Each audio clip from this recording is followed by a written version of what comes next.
ayat 42 daripada surah Al-Ma'idah. A'udzubillahi minasyaitanirrajim.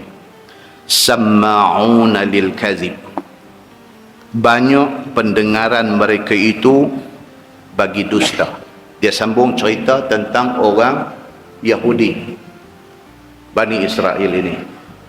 Di antara benda yang menjadi slag kepada orang Yahudi ni apa dia? Samma'un lil kazib. Suka dengar benda tak betul. Dia tidak cari sos untuk nak mengesahkan satu-satu benda yang dia dengar. Dia suka dengar hearsay. Kita hari ni ramai. Kadang-kadang kita membina satu persepsi negatif terhadap satu orang kerana orang cerita. Faham? Kita tak suka dekat A. Pasal apa kita tak suka kat dia? Pasal orang cerita kata A tak bagus. Pasal itu ya. Kita tak pernah cuba untuk nak pi cari, nak pi kenal A ni sebenar macam mana. Tak ada. Padan dengan kita dengar tepi jalan orang cerita, kita pakai. Maka akhirnya kita berburuk sangka kepada A. Ini perangai orang Yahudi.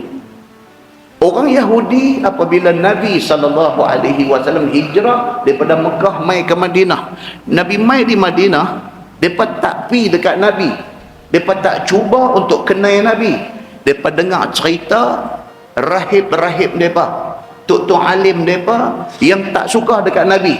Duk cerita kata Muhammad ni ahli sihir. Muhammad ni kalau hampa pi dengar dia aja, hampa nanti terpedaya, hampa jadi terpengaruh, hampa macam kena pukau dengan dia. Duk dengar yang tu, duk dengar yang tu, tak boleh, tak mau pakai. Muhammad ni tak bagus.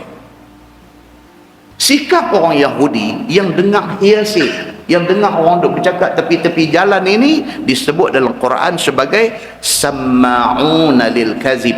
Depa ni banyak mendengar akan perkara-perkara dusta.